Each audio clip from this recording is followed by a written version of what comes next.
No one ever says no when they're invited to a crawfish boil. I've been boiling crawfish for about 15 or 20 years. Ever since I was old enough to have a party and get together with friends, I've been boiling crawfish.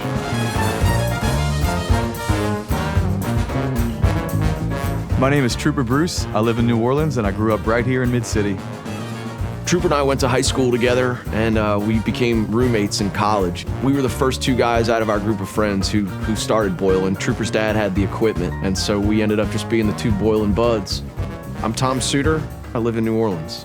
I think New Orleans people always enjoy a good party. Having a crawfish boil just brings those people together. Good times with family and friends and standing around, having a beer and eating some crawfish together. You're walking around, you're talking, people are around the crawfish pot, they're asking you questions. The great thing about Zatarain's products is that they make it really simple for anyone to use their products and boil great crawfish.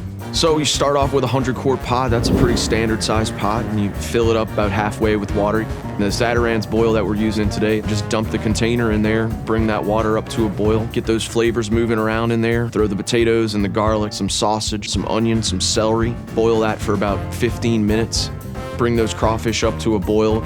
You don't want to overcook them and you don't want to undercook them, but you want to get them right there. People forget, it's kind of delicate, the meat is delicate. You can add more citrus. I like a really citrusy boil, so I'm gonna add my lemons. Crawfish expand while you cook them, and then they contract. So I'm gonna let those things soak until they sink. That's when they're sucking in all that good Zatarain's flavor. And then once they're ready, you got the table all set, call everybody around, you pull them out with the basket, and you go ahead and just dump them on the table. The table sort of brings everyone together. You find yourselves rubbing elbows with people that maybe you don't know or you've never met before, and you're sort of sharing this common bond. And all of a sudden you find yourself making conversations and new friends that maybe you wouldn't have ever made if not for attending this crawfish boil.